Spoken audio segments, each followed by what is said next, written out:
সরেন please. আচ্ছা, নামটা একটু বলবেন। আমার নাম সুমাইয়া। সুমাইয়া। জি জি সে হচ্ছে একজন কনস্টেবল। সেইখানে সেভাবে ছিল না, তার কোনো সুষ্ঠু প্রমাণ করে দেওয়া হয় নাই।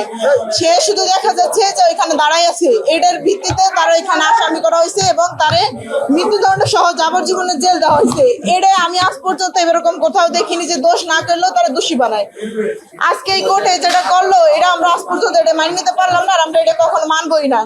কারণ শাস্তি যাদের দেওয়া উচিত তাদের তারা দেয় নাই। সে হচ্ছে একজন কনস্টেবল, কনস্টেবলের যে ফাঁসি হয়, যে কিছু করেই নাই, সে শুধু এখানে দাঁড়াই হয়েছিল। এটা যদি তার অপরাধ হয় তাহলে যারা মেন অপরাধী তাদেরকে আটক করে নাই।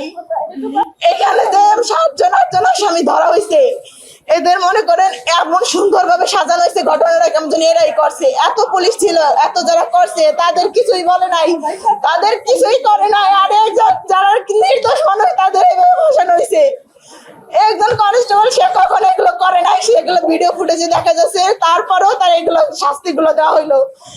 এগুলো আমি প্রসিকিউশনের কাছে জিজ্ঞেস করতে চাই, তারা কেন এরকম করলো? তারা কি একটু ঠিক মতো এটা ঠিক করতে পারলো না?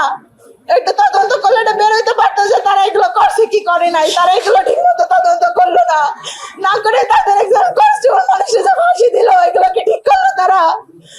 এই বাংলাদেশের মাটিতে যে এটা দেখতে হবে, এটা আমি আগে কখনো ভাবতে পারি নাই।